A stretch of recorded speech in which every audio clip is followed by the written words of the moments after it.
नमस्कार श्रोते हो, दीपक रेगे कथाकथन चॅनलवर तुम्हा सगळ्यांचं मनापासून स्वागत. श्रोते हो, आज तुम्ही ऐकणार आहात ज्योत्स्ना पित्रे यांची कथा बहरला पारिजात. पण श्रोते हो, तत्पूर्वी तुम्ही जर आत्ता चॅनलवर पहिल्यांदा आला असाल किंवा तुमच्याकडनं अजूनपर्यंत चॅनल सबस्क्राईब करणं झालं नसेल तर एकच विनंती करतो, कृपया चॅनल सबस्क्राईब करा. ऐकूयात ज्योत्स्ना पित्रे लिखित बहरला पारिजात. कौमुदीला पहाटे जाग आली तीच कोकिळच्या मंजूळ कुहू कुहूनं. वसंत ऋतूचा हा दूत त्याच्या आगमनाची सूचना किती गोडपणे देतो. काही वेळ ती तान ऐकत तशीच पडून राहिली. कसा आहे ना कोकिळ, स्वतः पानात लपून फक्त सुरांनी सगळ्यांना जिंकतो.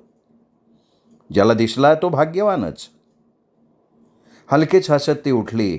चटकन फ्रेश होऊन ती हॉलमध्ये आली. काचेची सरकती मोठी खिडकी तिने उघडताच थंडगार ताज्या हवेचा स्पर्श तिला गुदगुली करून गेला. समोरच्या विशाल आम्रवृक्षावर बाळकैऱ्यांचे अनेक घोस लटकत होते. हिरव्यागार झाडावेलींच्या पिसाऱ्यातून तो पंचमस्वर थांबून थांबून पुन्हा पुन्हा येत मनाला तजेला देत होता. पंडितराव नगरकरांचे आणि लताचे सूर हवेत तरंगत दूरवरून प्रभातीची भूपाळी गात होते. घनश्याम सुंदरा श्रीधरा अरुणोदय झाला. स्वतःसाठी चहा बनवून कौमुदी हॉलमधल्या तिच्या आवडत्या झुलत्या खुर्चीत बसली. समोरच्या बागेत मॉर्निंग वॉक करणारे, जॉगिंग करणारे शेजारी मजेत वावरत होते. काही छोटी छोटी मुलं घसरगुंडीवर, झोपाळ्यावर आनंदानं बागडत होती. सगळ्यांचे प्रफुल्लित चेहरे पाहून तिच्याही गालांवर हास्यरेषा उमटल्या. आज नंदन कलकत्त्याहून येणार. प्लेन लँड व्हायला दुपारचा 1:30 वाजेल, म्हणजे घरी यायला 3-3:30 नक्कीच. शॉवर घेऊन फ्रेश होईपर्यंत 4 सहज वाजतील. तोपर्यंत आपण घरी येऊच. हिंजवडी MIDCतल्या मिक्सर फूड प्रोसेसर बनवणाऱ्या राधिका कंपनीत कौमुदी स्टॉक मॅनेजर होती. सकाळी 10 ते दुपारी 2 असा हावडे जॉब होता तो. कंपनी फार मोठी नसल्यामुळे ते काम पूर्ण वेळ नव्हतं. ती लंच घेऊन स्कूटीवरून येताना आवश्यक सामान घेऊन 3:30पर्यंत घरी येत असे. म्हणजे रजा घ्यायला नको असं स्वतःशी पुटपुटत ती उठली. हॉलभर तिने नजर फिरवली. सगळं कसं सुबक व्यवस्थित लावून ठेवलेलं. इंटिरियर करतानाच ते मेंटेनन्स फ्रेंडली असल्याची काळजी घेतली होती. आणि तसंही घरात पसारा करायला होतंच कोण. खिन्नतेची छटा तिच्या चेहऱ्यावर स्थिरावली. लग्नाला 7 वर्ष होऊन गेली. 35 जवळ येते. अजून फक्त राजा राणीच. दोघांनाही लहान मुलांची इतकी आवड. दोषही नाही कोणात, पण नशीब मात्र रुसलेलं. भराभर कामं एकीकडे हातावेगळी करत, उदास विचार निश्चयानं बाजूला करून नंदनच्या आवडीची मखाना शेवया खीर करून फ्रीजमध्ये ठेवली. त्याला थंड खीर फार आवडते. भरपूर ड्रायफ्रूट्स आणि ताज्या स्ट्रॉबेरीचे तुकडेही त्यात घातले होते. पुऱ्यांची कणिक भिजवून फ्रीजमध्ये ठेवली. रात्री भिजवून ठेवलेल्या साबुदाण्यात चटकन 2 बटाटे किसून इतर साहित्य घालून तिने खमंग थालीपीठ बनवलं. त्याबरोबर वाटीत थोडी खीर घेऊन ब्रेकफास्ट उरकला आणि स्वतःचं आवरून स्कूटीवरून ती बाहेर पडली. Radhika domestic appliances private limited ही दीपेश आणि परेश या शहा बंधूंची कंपनी. ही कंपनी 5 वर्षांपूर्वीच सुरू झाली होती. Radhika mixer, Radhika food processor या 2 प्रॉडक्ट्सचं उत्पादन त्यांनी सुरू केलं होतं आणि मोठमोठ्या कंपन्यांना टक्कर देत ते हळूहळू वाढत होते. Raw material, finished, semi finished products, rejected material अशा अनेक प्रकारच्या दोन्ही प्रॉडक्ट्सचा वेगवेगळा स्टॉक रजिस्टरमध्ये लिहून त्याप्रमाणे गोडाऊन असिस्टंटकडून चेक करून घेणं आणि आठवड्याच्या प्रत्येक सोमवारी सकाळी स्टॉक रिपोर्ट तयार करून पाठवणं अशी जबाबदारीची कामं कौमुदीकडे होती. M.Com असल्यानं तिला ते जमतही होतंच, पण एकही रॉ मटेरियल कमी पडू न देणं, ज्यामुळे प्रोडक्शन थांबेल, ही फार जोखमीची बाजू त्यात होती. तिच्या प्रामाणिकपणामुळे ती सगळी कामं चोखपणे करत होती. दोन्ही भावांचा विश्वास तिने मेहनतीनं मिळवला होता. तिथल्या शैला आणि सुलभाशी तिची चांगली मैत्री जुळली होती. त्या दोघी प्रोडक्शन सेक्शनला होत्या. तिघीजणी रोज एकत्रच लंच करत. आज कौमुदी 1:15ला घरी जायला निघाली तेव्हा शैलाला आश्चर्य वाटलं. अगं हे काय, आज डबा विसरलीस का काय? मग आमच्यात शेअर कर ना, उपाशी कुठं निघतीयस? अगं नाही, आज मी जरा ब्रेकफास्ट थोडा जास्तच केला आहे आणि नंदन कलकत्त्याहून आला आहे. तो अर्ध्या तासात घरी पोचतोय असा त्याचा मेसेज आला आहे, त्यामुळे मी पळते पटकन. अच्छा अच्छा अच्छा, तो ये राज है. इतक्या दिवसांनी नवरा येतोय. राजा राणी बरोबर हवेतच. शैला सुलभा हसत चेष्टा करत म्हणाल्या. एवढं काही नव्या नवलाईचं नाही बरं आमचं. चांगली 7 वर्ष झाली आहेत. हां, पण तसं वाटत नाही ना. गेले 2-3 दिवस लक्ष कुठे होतं तुझं? आम्हाला काही कळत नाही वाटतं. दोघींनीही टाळ्या दिल्या. हे बघा, मी निघते लगे. तुम्ही मनसोक्त थट्टा करा. लंच घ्यायला विसराल बरं का. कौमुदीनीही चांगलाच टोला दिला आणि हसत हसत बाहेर पडली. 2:15ला ती घरी पोहोचली तेव्हा नंदन आलेला नव्हता. ती फ्रेश होऊन त्याची वाट बघत खिडकीत उभी राहिली. तितक्यात लॅच उघडून नंदन आलाच. I darling, how are you?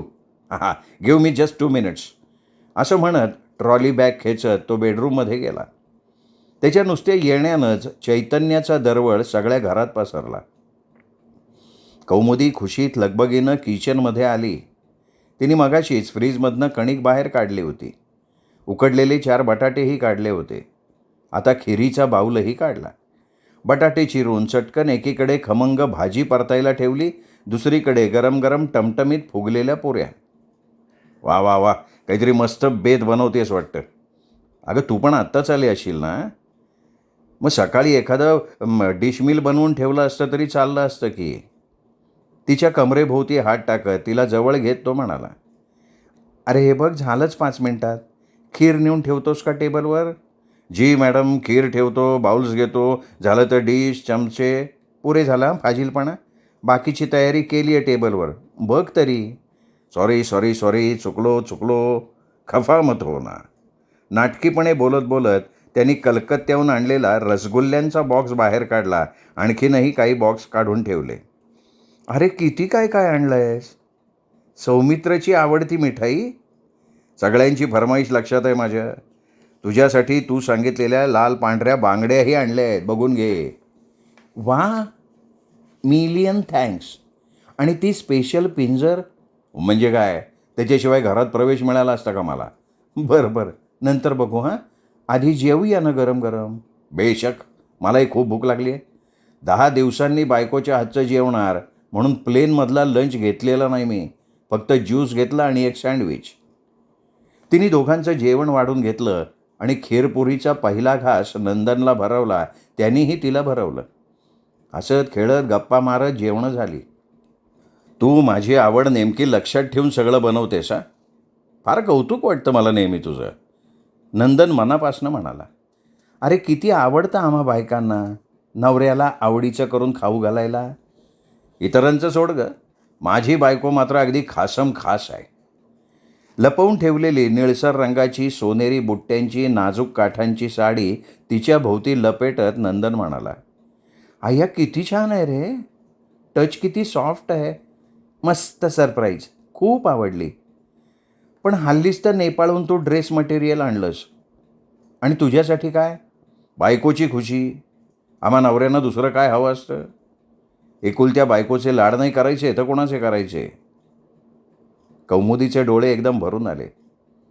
त्याला बिलगत्ती हळव्या स्वरात कुजबुजली. नंदन, अरे किती छान आहेस तू.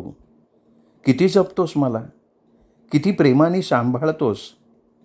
आणि मी मात्र काहीच देऊ नाही शकले तुला. एखादं बाळसुद्धा. तिला जवळ ओढून तिच्या डोक्यावरनं हात फिरवत तो समजुतीच्या स्वरात म्हणाला.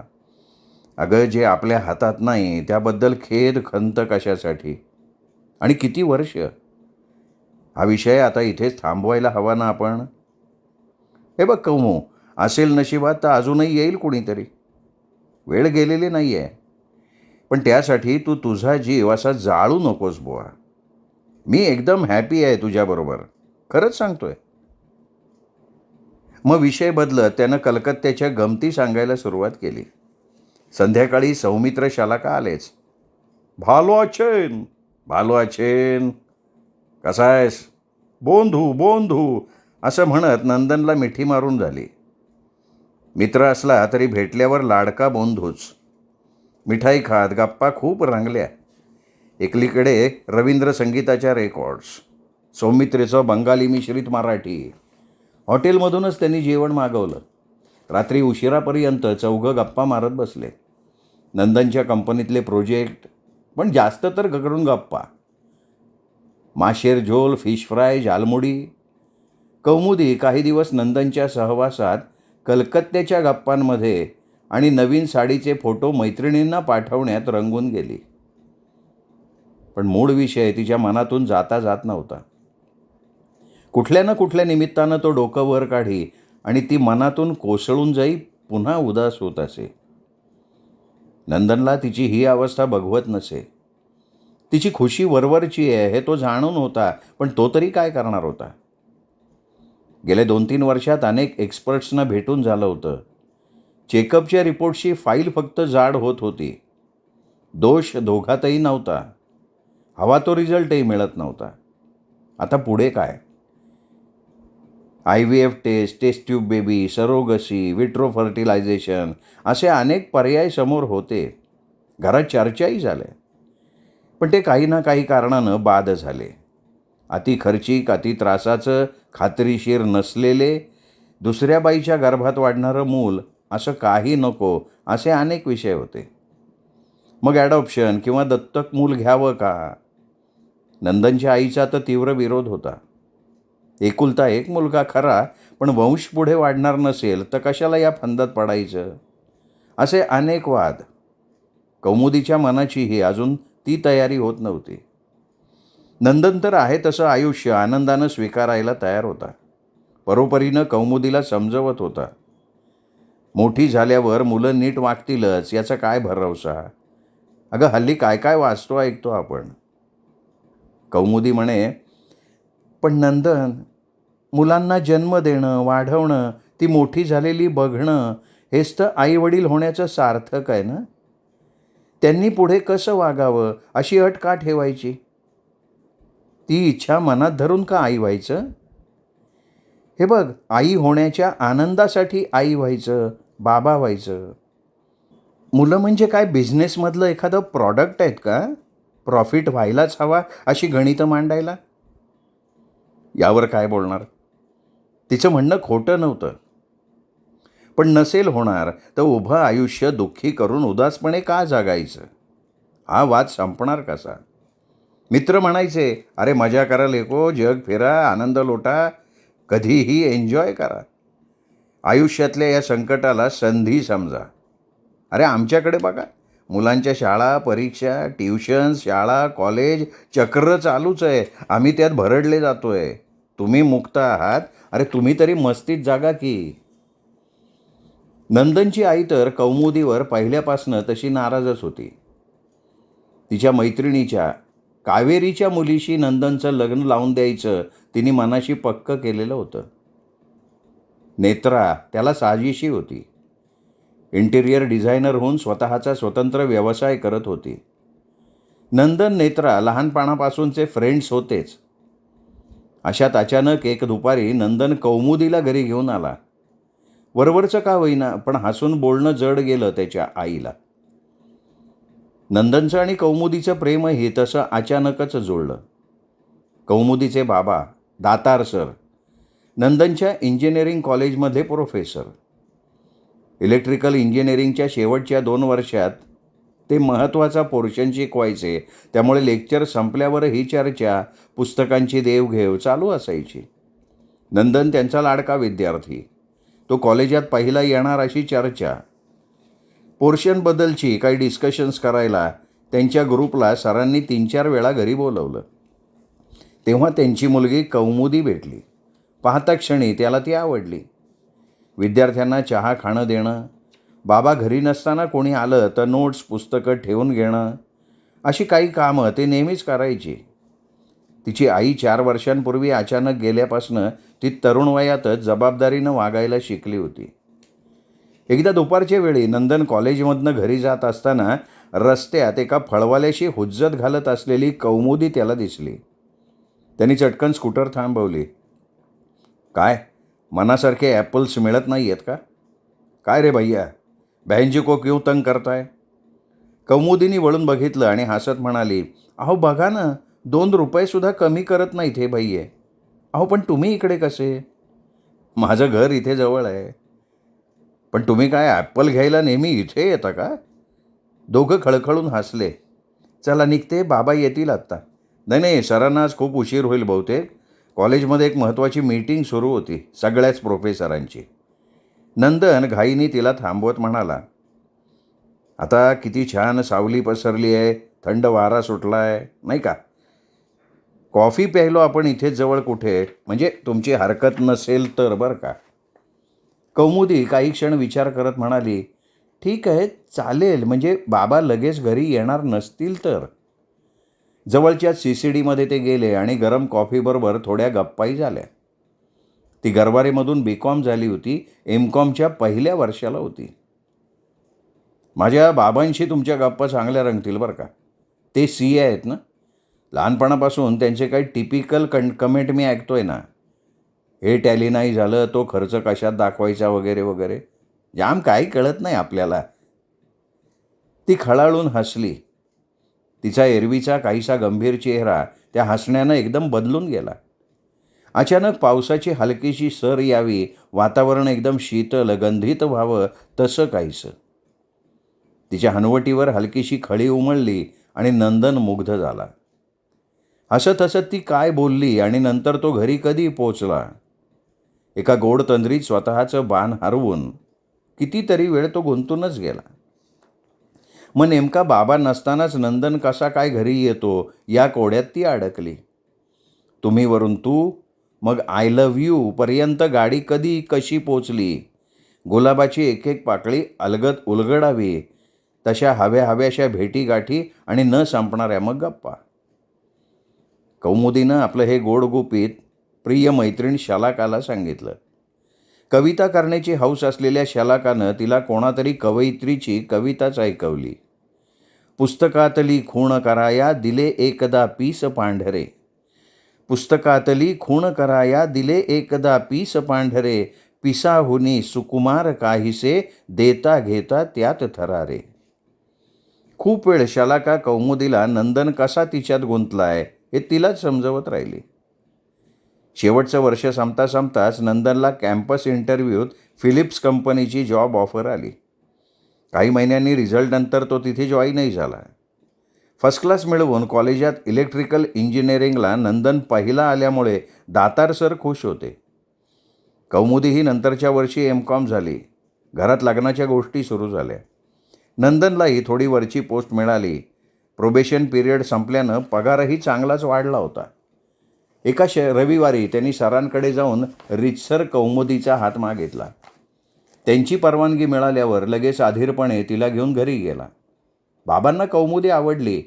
आई मात्र हिच्यापेक्षा नेत्राच कशी उजवी आहे असं बोलत राहिली. बाबांनी तिची समजूत काढल्यावर नाईलाजानं हो म्हणाली. नेत्राच्याही मनात तसं काही नसणार. ती 2 वर्षात तुषार सप्रे नावाच्या एका आर्किटेक्टशी लग्न करून मुंबईत संसारात रमून गेली. पण आईच्या मनातनं ती गेली नाही. नंदन कौमुदी लग्नानंतर वेगळे राहायला लागले तरी एखाद्या शनिवारी आईबाबांकडे राहायला म्हणून उत्साहानं यायचे. आई तेव्हाही नेत्राचा 3 वर्षाचा मुलगा किती गोड आहे, नेत्रा कशी आदर्श आई आदर्श पत्नी आहे वगैरे मुद्दाम सांगत राहायची. बाबा विषय बदलायचे पण कौमुदी फार हळवी व्हायची. मग रात्री राहण्याचा बेत कॅन्सल करून काहीतरी कारण सांगून दोघं निघून यायची. हा तिढा सोडवायचा कसा यावर नंदनला उत्तर सापडत नव्हतं. एकदा कंपनीत सुलभाला तिच्या यमू मावशीचा फोन आला.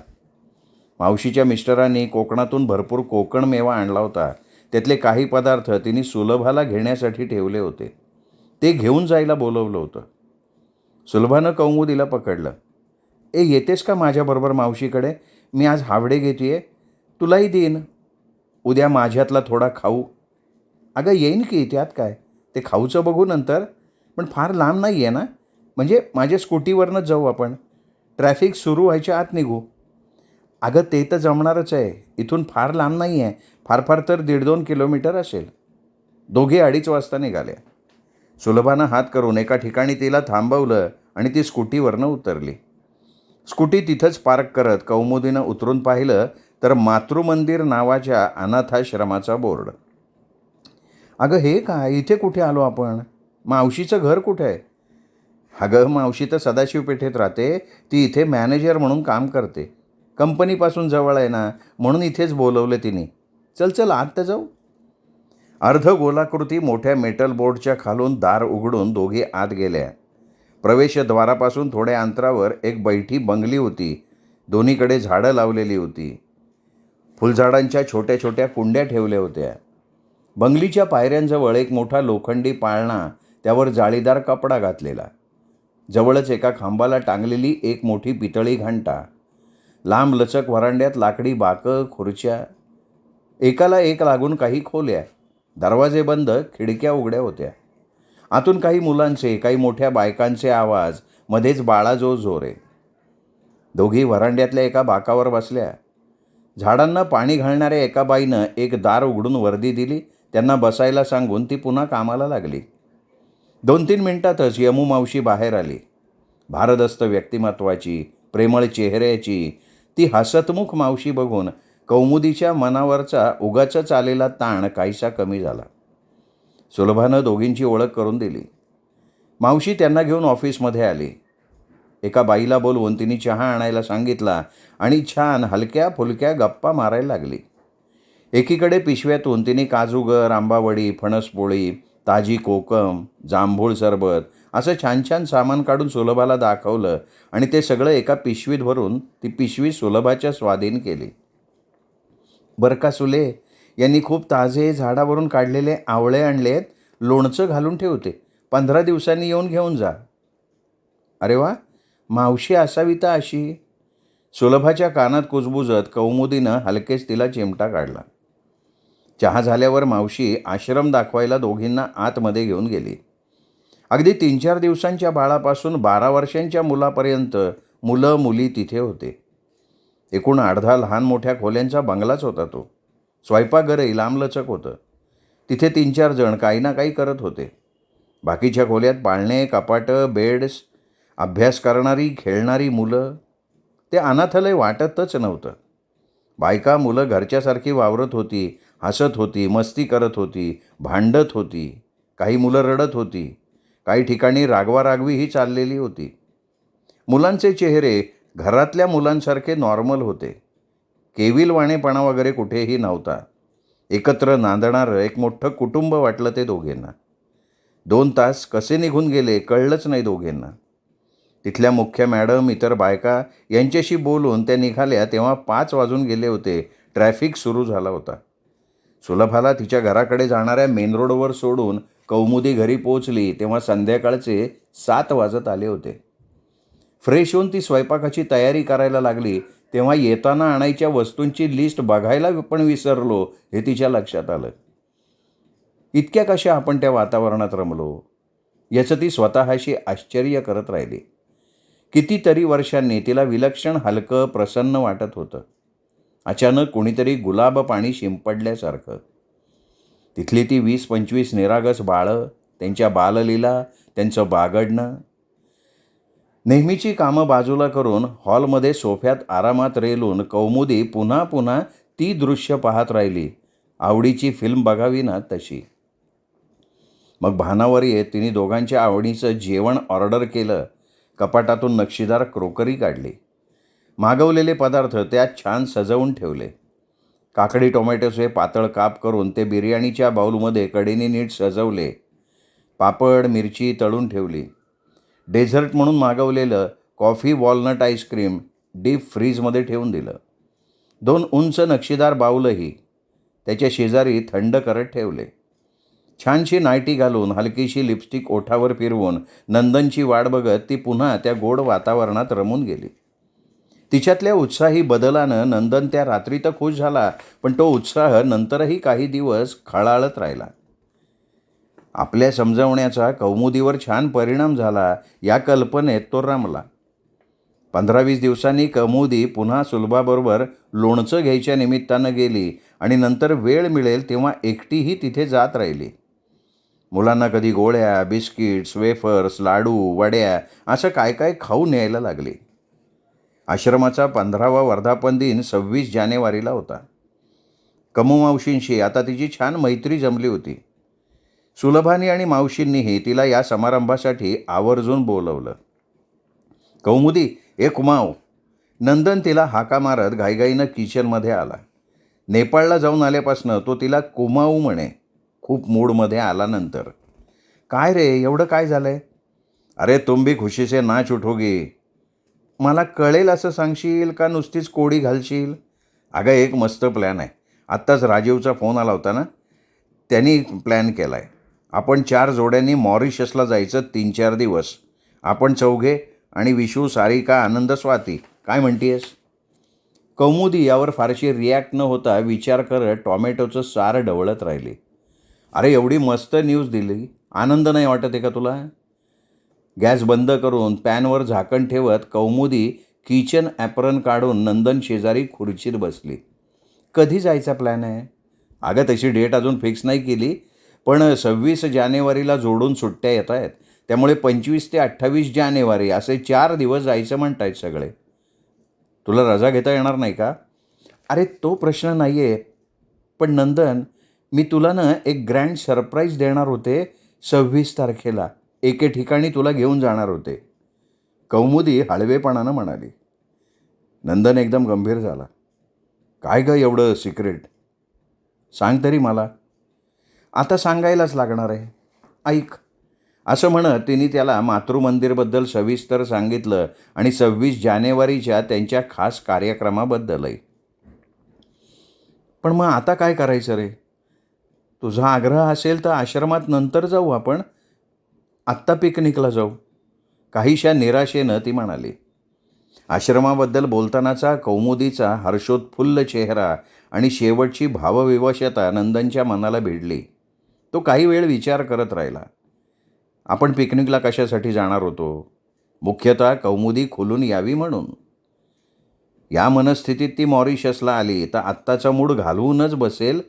तिथल्या उसळत्या निळ्या निळ्या लाटांचं सुंदर शंख शिंपले बघून अजूनही हरवून जाण्याच्या तिच्या आवडीचंही तिला कदाचित काही अप्रूप वाटणार नाही. मॉरिशसला काय कधी जाता येईल? नंदनचा निर्णय ऐकायला कौमुदी हातात हात गुंफून खाली मान घालून खुर्चीत बसली होती. तिच्यासमोर आपल्या हाताची 2 बोटं धरत तो म्हणाला, धर बघू एक बोट. बघूया मॉरिशस का पुणं. अनेक पिक्चर्समध्ये पाहिलेले असले सीन आठवून कौमुदीला क्षणात खुदकन हसू आलं. बास हा तुझे क्लिशे विनोद. सांग ना काय करायचं? अगं मातृमंदिर, दुसरं उत्तर असूच शकत नाही मॅडम. अय्या खरंच नंदन, अरे तू किती चांगला आहेस रे, गोड आहेस. असं म्हणत कौमुदी चक्क त्याच्या मांडीवर बसली. त्याचे गाल कुस्करत तिने त्याच्या गालाचं ओझरतं चुंबन घेतलं. नंदनने प्रेमभराने तिला हृदयाशी धरलं. मॉरिशस प्लॅन कॅन्सल करून 26 जानेवारीला सकाळी 11:30 वाजता ते दोघं मातृमंदिरात दाखल झाले. तिला बघताच खूप लहान मुलं धावत पुढे आली. मावशी, मावशी तू आलीस? असं म्हणत तिला प्रेमानं ती मुलं बिलगली.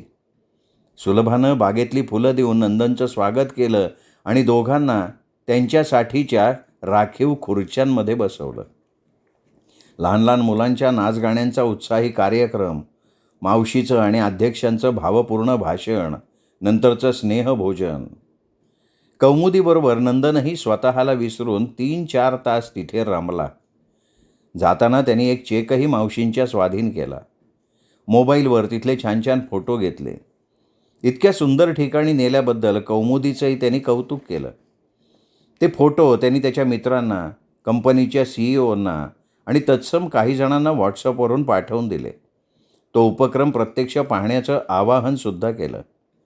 पुण्याच्या इतक्या जवळ असूनही इतका चांगला उपक्रम आपल्याला माहिती नाही, तो पाहिलाच पाहिजे या कुतूहलानं जमेल त्या रविवारी कोणी ना कोणी मित्र इतर आश्रमाला भेट द्यायला लागले.